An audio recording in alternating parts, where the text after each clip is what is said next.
And hey, here we are, live and in concert. I have to check my sound. Excuse me.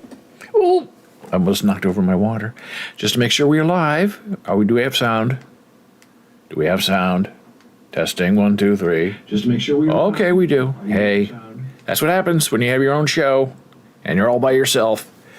And you get an error message when you fire up your software that says, we cannot connect. Oh. When that happens, you have to go backward and reconnect everything. And then maybe it works and then maybe it doesn't work. And it looks like it's working and it looks like it's working and it looks like it's working.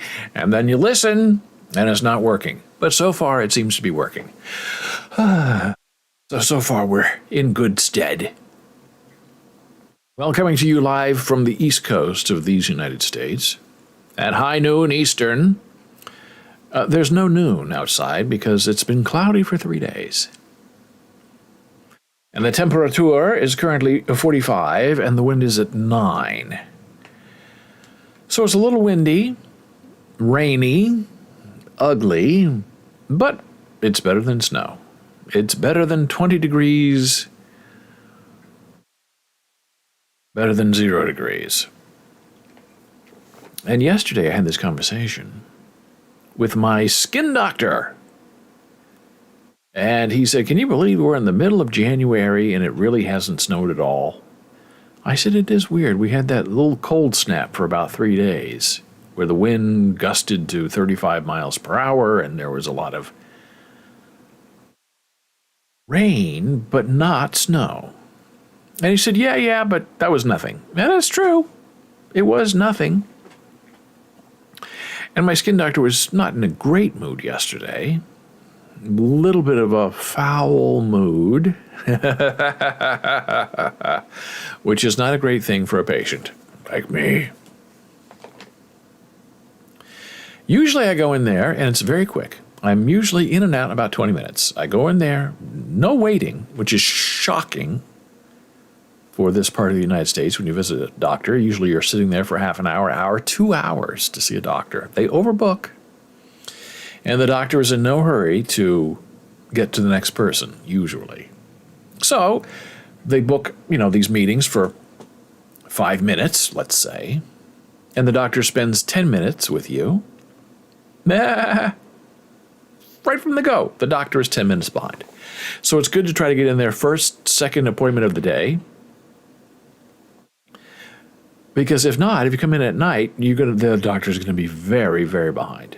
Now, fortunately, I don't have a lot of health problems, but sometimes I need to go see doctors to get things fixed or checked or get more medication. So usually I'm very happy to be the 3-minute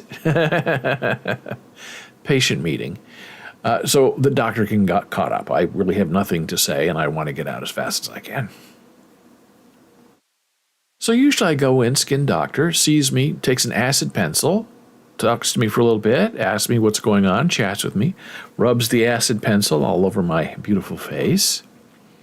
And then I go sit in front of a blue light machine for about 9 minutes. And I'm done. Yesterday was different. Looked at my face.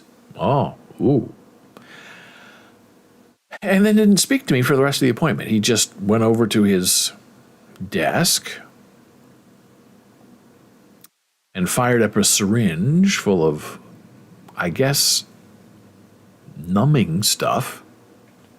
Geek on the cheek, geek up here on the forehead. And I'm thinking, okay, I wish he would tell me what he's doing, but I guess he thinks I've been through this so much with him already that I know what he is doing. And I guess I did. Now, usually when they shoot stuff in you and numb you up, they, wait a minute or two for it to take effect. Got me up, got his tool, started scraping my skin off for a biopsy immediately. So it's like, ah! There was no deadening. And then, so he took a scoop off this cheek and a scoop off my forehead and put them in little containers to be sent to pathology. Then, I did not expect this to happen. He took his burning machine and then burned me. Cauterizing machine, whatever it is. Burned me here.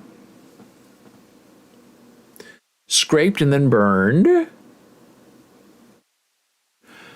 And then up here, scraped and burned. Now, these are the previous burns for the confirmed cancerous areas. So I might have a third going on up here. We don't know. I go back in a month, and he's going to tell me, I guess, if these are cancerous or not. But he just burned a little bit. So if the results come back something not so good, then he's going to have to, as they say, enlarge the margin, and it's going to be big and ugly like these two babies. So I had a headache the rest of the day. Couldn't quite figure out why. And then I reminded myself, oh, well, I got scraped, shattered, and burned here, and scraped, shattered, and burned down here. At least the Band-Aid stayed on for most of the day. Usually they come right off after 5 minutes. So that was a painful day. And then no blue light treatment. I was just sent on my way, come back in a month. And I guess, if the lab results come back bad, then I'll go in earlier and get more burning.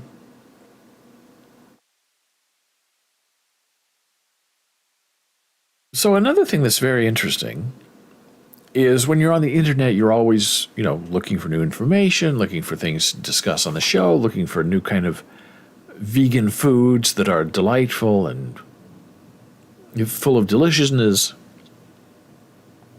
And I found something in the Trader Joe group that I thought, oh, we got to try this because it looks really super delicious. And that one thing is what I'm about to show you. Now, the word on the street is these knife-cut noodles are very hard to find, and not all Trader Joe's have them yet. We have a very good Trader Joe that we go to. They usually get a lot of the new stuff you see, and they get it pretty quickly. And then they sell out of it pretty quickly. But I'll show you what we got. Thanks to the beautiful Jana Marie. These are the nudes. Trader Joe. Squiggly. Knife-cut noodles with soy and sesame sauce. Now, people who know noodles in the group were very excited about this. They said they love these. It's not ramen, and it's not. We tried it last night. It's not ramen. It's knife-cut noodles. These are made in Taiwan, and people who know the Taiwan brand said it's exactly the same one as the delicious Taiwan brand. So they come to a package, and a package is about $5. So if you know your ramen, you know your noodles, that's a really good price. To show you what they look like. And you say, what is knife cut? I'm going to show you. This is a knife cut noodle. They kind of have, they're sort of ribbon-like. And they cook up in about 4 minutes. You boil them for 4 minutes, they're done. Then you put the soy and sesame sauce packet on them, and you eat them up, and it's absolutely delicious. You can't stop. Now, some people add a little bit of onion, add a little bit of tofu. I could even see, cooking these up and then adding some, vegan chili to it. It would be very delicious. So these are the things that we wonder about as we're trying to find new and delicious things to eat and share. And the internet's a wonderful place. I don't know how you would find out about these, if they were even possible, 10, 15 years ago, if there were no internet. Would you know that these are delicious knife-cut ramen, not ramen noodles? Without the internet, probably not. And a serving is 310 calories. Some people think that's too high. I think it's very low for how much you get and how fast these noodles fill you up. Hey, squiggly, knife-cut noodles. Live to you from Trader Joe. This is not a paid announcement.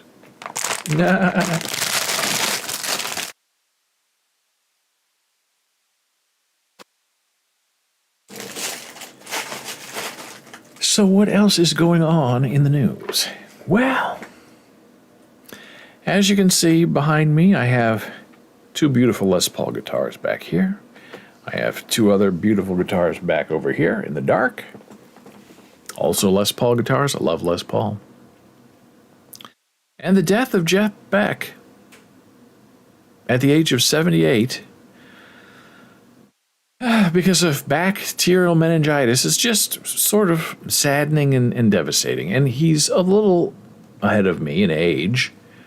But if you care at all about the blues or music or guitars, you're devastated that he's dead. And Jeff Beck, self-admittedly, was a very difficult person. And he died at 78. The blues rock and roll innovator and two-time Rock and Roll Hall of Fame inductee revolutionized how and why the guitar is played. And now he's dead. And there was a person who told a story yesterday that they were just walking in New York City, bumped into Jeff Beck on the street, recognized him, went after him and said, Jeff, come back. And Jeff said, yeah. And they had a little conversation for 2 or 3 minutes. The guy said, you were a terrific guitar player. You made me want to take up a guitar. I'm so happy to meet you. You're one of the superstars, and I really appreciate you. And Jeff said, okay, great. I'm now going to go play. And the person said, okay, see you later. And that's what happens in New York City. They're just, these famous genius people are just regular people who walk the streets and are usually approachable. You say hello. Like in Washington Square Park, the actor Alec Baldwin lives nearby. And you see him walking through Washington Square Park with his kids, with his wife. He's just a regular person going to work, going to a meeting. It's really terrific stuff. Beck's family confirmed the former Yardbirds guitarist death on Wednesday. His family said in a statement after suddenly contracting bacterial meningitis, he peacefully passed away yesterday. What a nasty thing. And Jimmy Page, Led Zeppelin superstar, grew up with Jeff Beck, sort of in the same neighborhood. They were lifelong friends. And Jimmy said the sixth string warrior is no longer here for us to admire the spell he could weave around our mortal emotions. Jeff could channel music from the ethereal. His technique was unique. His imagination's apparently limitless.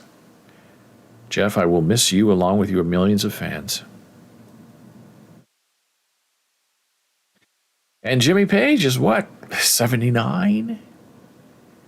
Eric Clapton, the other guitar god, 78? Even Steve Vai is what, 62? Malmsteen is 61? And when all these great guitar greats are gone, and it's going to happen sooner than later, then what's going to happen to music? We'll always have their music, but what about live music? What about the inspiration of generations who appreciate guitar music and guitar solos? My concern is that it's not going to be very effective or heartwarming. Learning about what's going to happen next. We're going to be left with what, mechanical beats from a computer. I guess that's the way we're going with AI and NFTs and the blockchain and technology. Putting your fingers on a string. Why? When you can have your computer just play it flawlessly and perfectly. So then it's up to you to come up with the melody and the rhythm to make it all work. And then what are you going to do? I guess it's all change. And when they're dead, they're dead. And I guess eventually, Jeff Beck will be brought back as an AI muse. And you can say, hey, play this song of the Jeff Beck style. And then after that, you just say, hey, let's call up Jeff Beck, performance, play this new song by some new artist. There's Jeff Beck. Now, the interesting thing about Jeff Beck is he doesn't sing. Jimmy Page does not sing. Eric Clapton is what he does. He sings. So he was known for his singing guitar. And the great thing about Jeff Beck is that he would, on his Stratocaster, he would play a note. And this was his thing. He wouldn't just play a note. He would then bend that note with a whammy bar. So every note he played was whammied, which meant that it had not just one sound, but a sliding scale of sound for every note that he hit. So it's like he's hitting 10 strings at once instead of just one string, one time, one note. And he would do that pretty much for every note that he struck, he would bend it. Amazing technique and very hard to do. And then he really helped, he founded the Jeff Beck Group, brought in Rod Stewart, made Rod Stewart a superstar. And the thing about Jeff is, he was around for a long time and you never heard any weird things about him. That he was, abusive or that he took advantage of people. All you heard were, okay, he's very difficult. He was offered a spot in the Rolling Stones and turned it down. And he was unmanageable because he did what he wanted to do and he didn't want to do what he didn't want to do, which is okay. But he was never, as far as we know so far, abusive. And he also, before it was the thing to do, was very supportive of young artists, was not threatened by them, and especially young women artists. He would give them jobs in his band. He would support them. He would go play on their records, their songs, to help bump them up. And that's a wonderful thing because there are not a lot of people like that in show business. People in show business are out for themselves. They don't want to help you. They want you to help them. But Abby, he had a 50-year career in a very difficult business. And all the greats are getting very old. All the greats. What are we going to be left with? What's going to be left behind? So, Jeff Beck, we thank you for your music. I've been listening to it all morning, and it's just really interesting, dangerous, fun, innovative stuff. And speaking of the news, we've talked about this before, but we're just going to talk about it one more time because it's such a terrible, nasty sort of mess.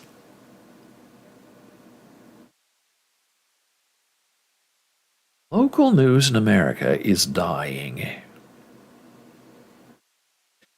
Read yesterday there's some newspaper that's closing in Oregon, and it had served as the only local newspaper in that part of Oregon for many, many years. And now that that newspaper is done, a whole half of a state is not going to have a local newspaper any longer. And it's a terrible thing. What do you do about it? I have discussed, and we're going to discuss now, the two local newspapers in Nebraska that I know very well. One is the Lincoln Journal-Star in Lincoln, Nebraska. Used to be the Lincoln Star was a morning paper, and the Lincoln Journal was the evening paper. And then 20 years ago, 25 years ago, 30 years ago, they blended into one because there was not enough money to support a morning and an afternoon paper. The other paper is the Omaha World Herald in Omaha, and Lincoln and Omaha are two blue dots, liberal dots, we'll call them, in the state of Nebraska. The rest of Nebraska is deep, dark, bloody red. And Lincoln and Omaha are two little pings, 1 hour apart. One day they might become a metropolis and be joined together, which I think would be a really great thing. But is it going to be possible? Probably not yet. They've talked about having a train that would go between Lincoln and Omaha.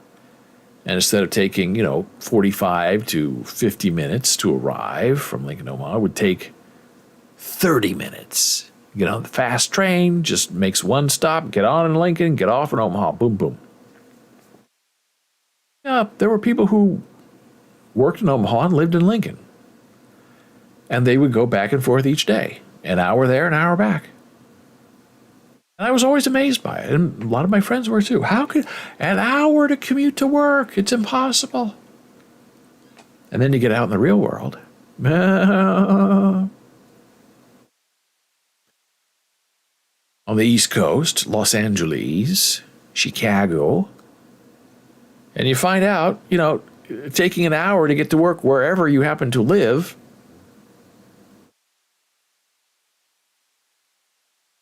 is sort of ordinary. It's the way it is in the real world. But in these small insulated towns of Nebraska, walking 5 minutes is too far. So the Omaha World Herald and now the Lincoln Journal-Star newspapers, separate cities. And Lincoln, even though it's, the state capital, it's about 360,000 people. Omaha is 500,000.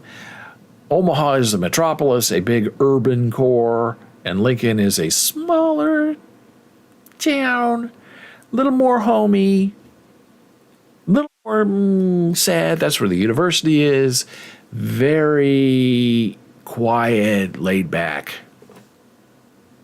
Some say sad. I don't say sad, but other people might. So they serve different kinds of communities, but the big thing in the state of Nebraska is the football team. Go Big Red. That's what everybody talks about. It's the identity of an entire state. And it's a little bit confusing. And we're going to talk about more of that in one moment. We're going to take a very brief break. Returning very quickly in a moment.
And we're back from break.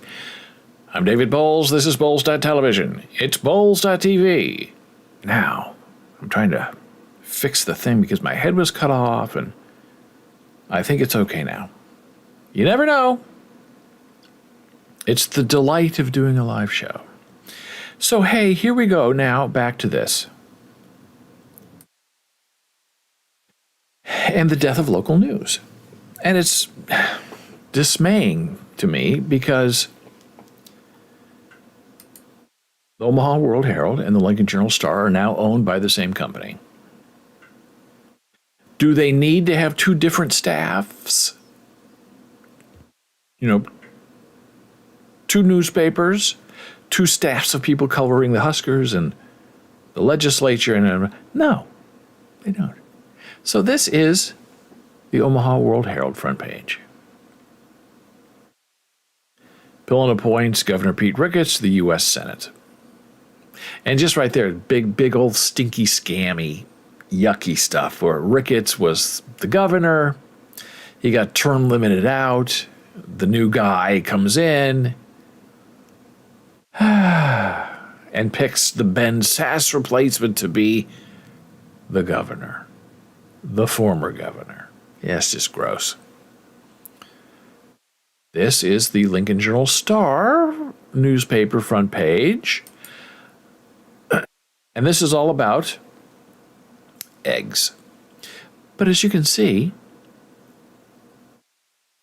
Biden acknowledges classified document found in a personal library, right? It's exactly the same layout, the same structure, the same boring old news. So why do you need to read the Omaha World Herald and the Lincoln Journal-Star? You used to. You would get different things going on. They're very different places. At least they were when I was growing up. Omaha was very tough, big, spread out. The big town, big city. Lincoln, a little small, a little quieter, a little calmer, maybe. And different tone of coverage. And now it's all just the same. The exact same coverage. Now here's where it gets interesting is if we want a digital subscription, which is the new thing, it's like $50 a year. Not terrible, not great, but don't get them for both newspapers because you're going to get exactly the same coverage. Exactly the same coverage. But there are people, and they tend to be very old people, who still have subscriptions to their newspapers that are the old newspaper. And the newspaper paper isn't even printed on paper in Nebraska anymore for Omaha or Lincoln. It's shipped in from elsewhere. So it's not even a local printing plant.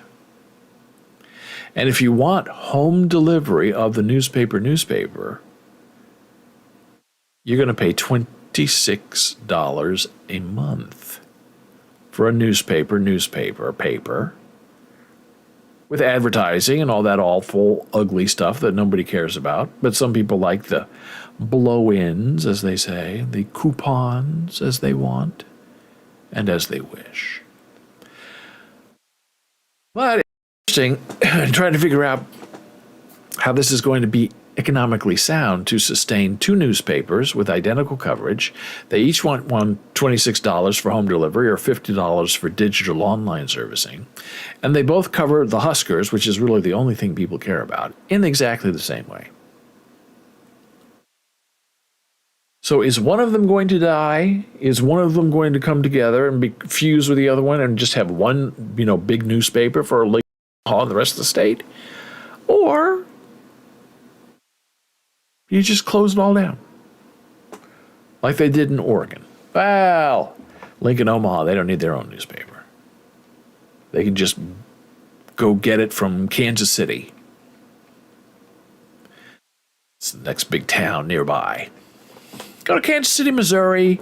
Maybe they'll put up a page about Lincoln, Omaha News, for the transplanted and the confused. Well, now I saw this very interesting article, speaking of newspapers, in the Washington Post. And we'll take this little quiz together because it's very funny. Hey, it's the cringe quiz. Are you fluent in Gen Z office speak?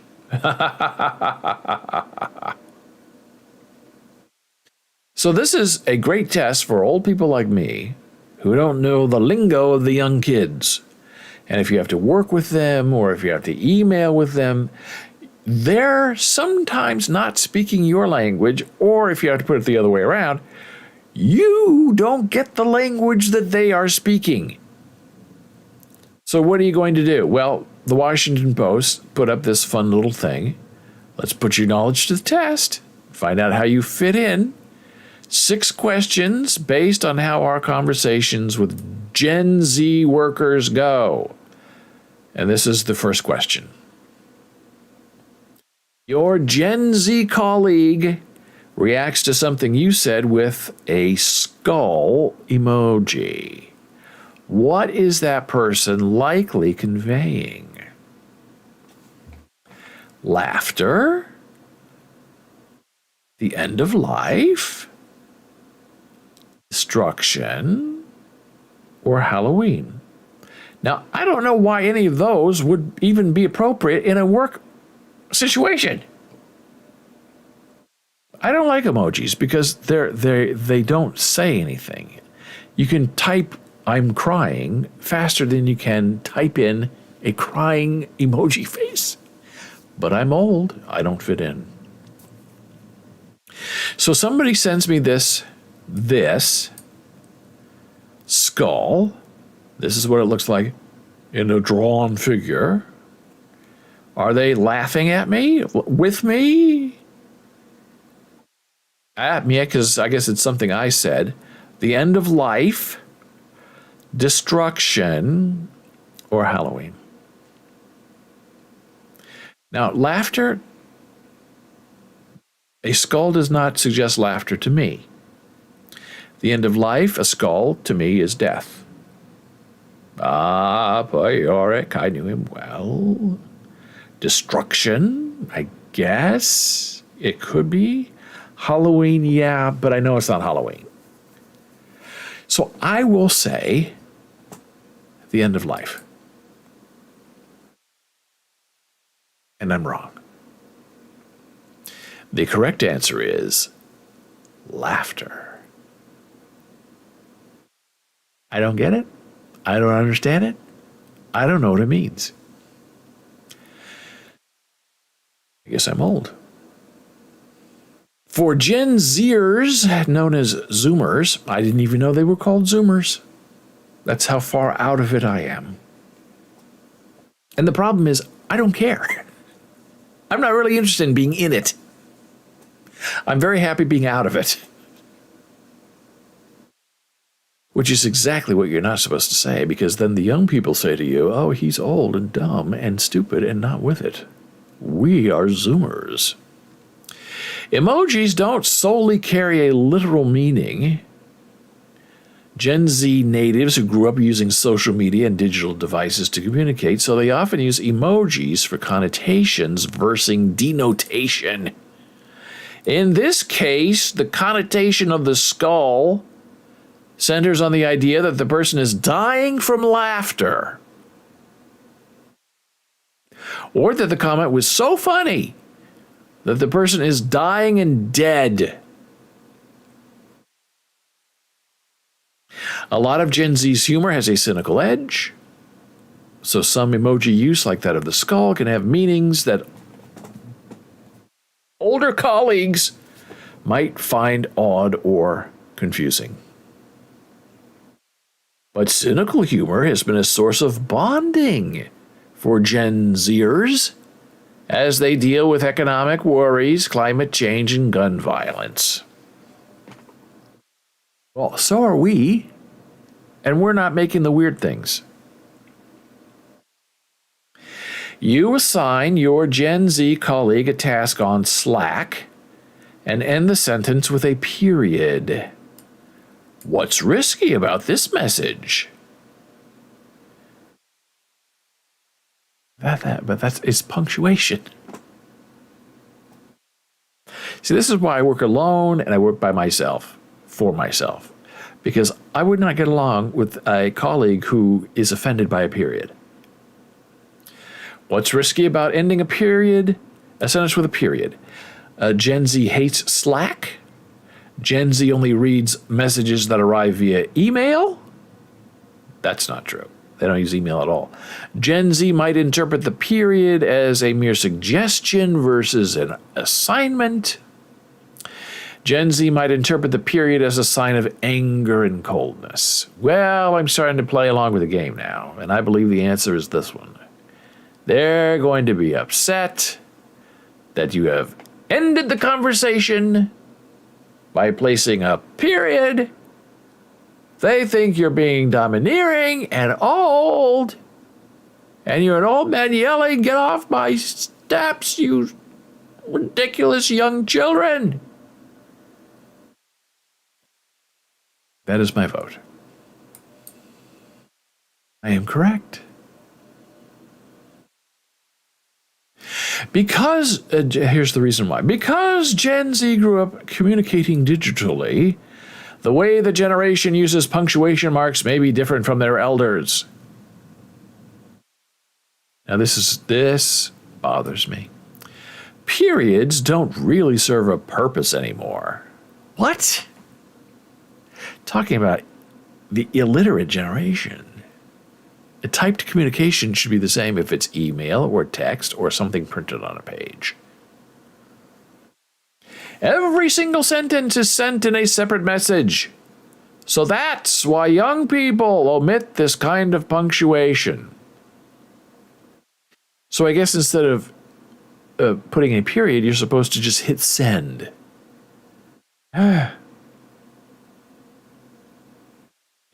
Generation Z may think that the sender made a conscious decision to use a period, and that its purpose may be to convey intonation. A full stop may come across as "This is what I'm saying, period." And that sounds angry and cold. I don't know how you negotiate between generations. And I remember when I was growing up, old people said the same thing about us. Who are you and what are you doing here? You don't even speak Latin.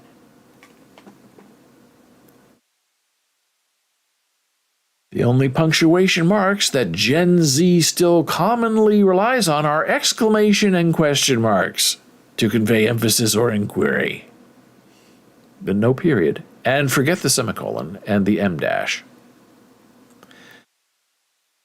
Next question. You say you're going to be out of pocket for a week. Your Gen Z colleague is confused. Why? Here's the drawn example of that question. Hey, my kid just came by. My kid just came down with a fever. Going to be out of pocket today, FYI. I've never heard the phrase out of pocket, so I must be really old. Because I'm not even sure what it means. What does out of pocket mean? They think your clothing is out of pockets. That's ridiculous. I hope. They assume you're lost. They think it's a warning you're going to be wild or crazy. They think you've run out of money. I think it's the last one because they don't have any money. All they do is worry about money. They told us that earlier in this quiz. I thought out of pocket means I'm unavailable. But I'll guess this one. Yeah! They think it's a warning you're going to be wild or crazy. Ugh.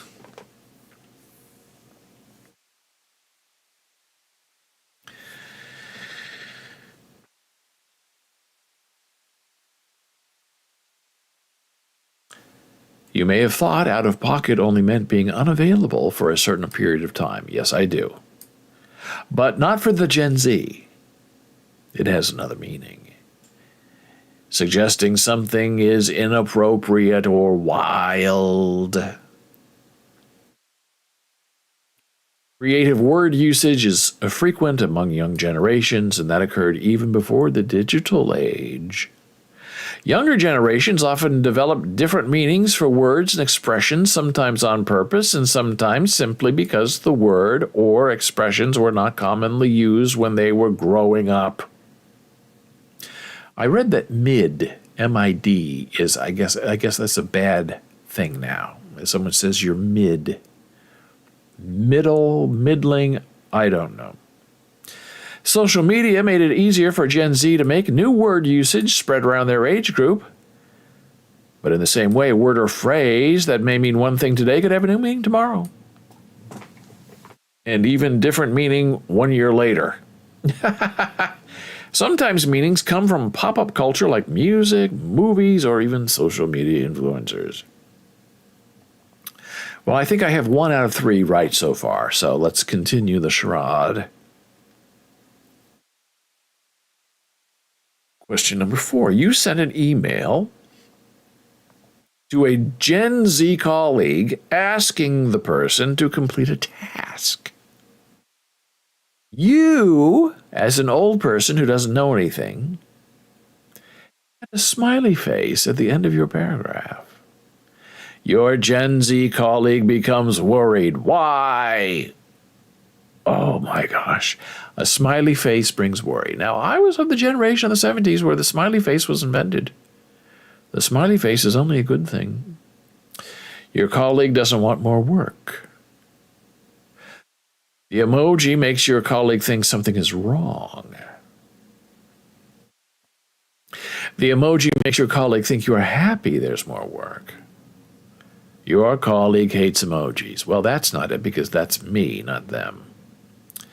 So, you sent an email to a Gen Z asking the person to complete a task. Okay, they don't like that. They don't like being told what to do. And then you add a smiley face at the end of your paragraph. So they would think, I'm telling them what to do. They would think something is wrong. Because this is Bizarro World in opposite day.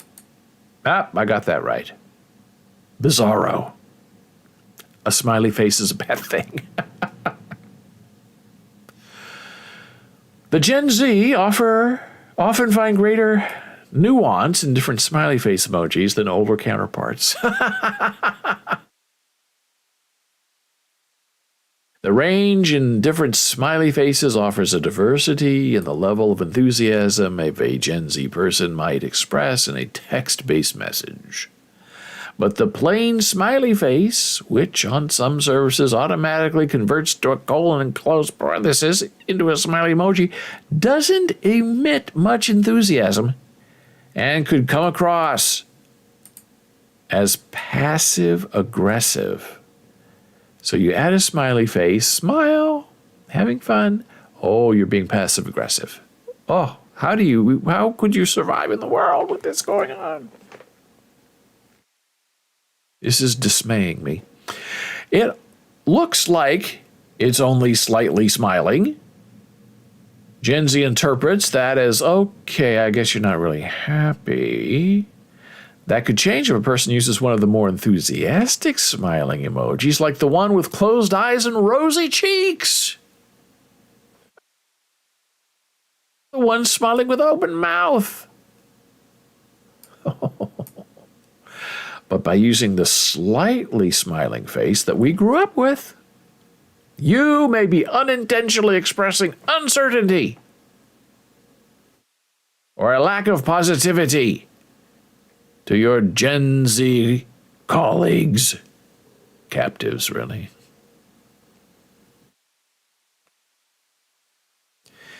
Two more questions.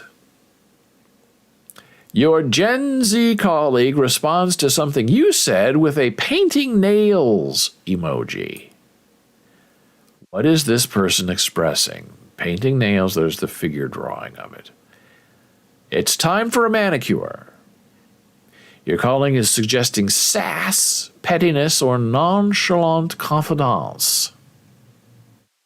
Your colleague is extremely bored and has nothing to do. Or your colleague's nail has chipped. Well, I'm going to go with your colleague is extremely bored and has nothing to do, because I've sort of seen that perpetuated in other places where you're bored with like, I'll try it. Wrong. Your colleague is suggesting sass, pettiness, or nonchalant confidence.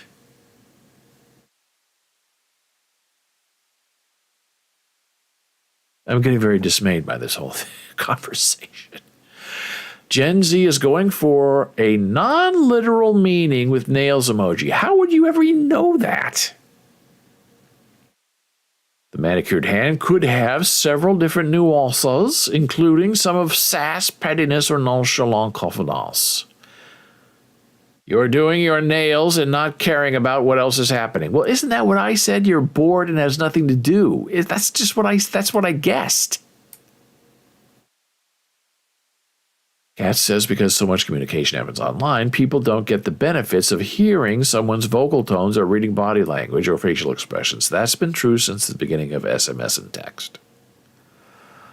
All of this indicates how your message should be interpreted. Younger people want to compensate for that. Because people in Gen Z were early adopters of texting, they learned quickly how to develop and use quick nonverbal communication cues, which have become helpful and even necessary in expressing sentiment as well as intent. That is the one that I really don't understand and that I do, in fact, really disagree with. It doesn't make any sense to me. Final question of the day. Your Gen Z colleague responds to you with the word slay. What does this person likely mean? There it is, demonstrated. Go kill something. Go kill yourself, probably. You got killed at beaten by something. Kudos, awesome job. Or defeat the dragon. Well, I think I know this one. Slay means you slayed it. You killed it. You did well. I'm going to say it means kudos or an awesome job. And I got it right. While you may think slay literally means to kill, Gen Z uses the word much more colloquially. For Gen Z, slay roughly translates into killing it, as in doing something extremely well. Experts compare slay to Gen Z's use of out-of-pocket. These catchphrases that have become cool among their peers, although that likely won't last the test of time. The phrases are used more figuratively than literally and are meant to serve as an informal language among people. These catchphrases at some point are really cool. No. 10 years from now, people will think you are old-fashioned. Well, give it another 30 and you'll find out how really out of it you are. Here are my results. 3 out of 6, 50%. That is a failing grade. Oh, and here we go. I talked about this before. The mid, as some Zoomers may say, your result is mid, meaning mediocre.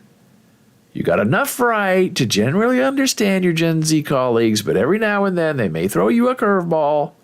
But that's okay, especially since their language continues to evolve with the likes of TikTok and other social media. Meh.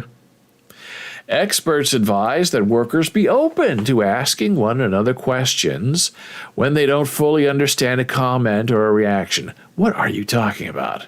Can you please say it in plain English? One worker we spoke with said her office created a Slack channel for people who may have questions about emojis, abbreviations, or terms, so no one felt embarrassed to ask. And since you're a pro at understanding and possibly using Gen Z lingo and emojis, try to be considerate to those who may be less knowledgeable on the topic, some experts say. Well, I'm exhausted from taking that exam, an exam that I failed. 50% is a failing grade, and I failed. Mid, it's not even mid, it's F. F and Z, whatever the kids call failure, total complete failure. I sort of think that I know things. I try to keep up, try to read the internet, find things that are interesting, share them, and then I get defeated by a simple test of communication from Gen Z. So I guess, the generation gap, the communication gap is still very alive. And when you're young and funky and cool and hepcat, you don't think it's ever going to catch up to you when you're going to become the old fogey over there.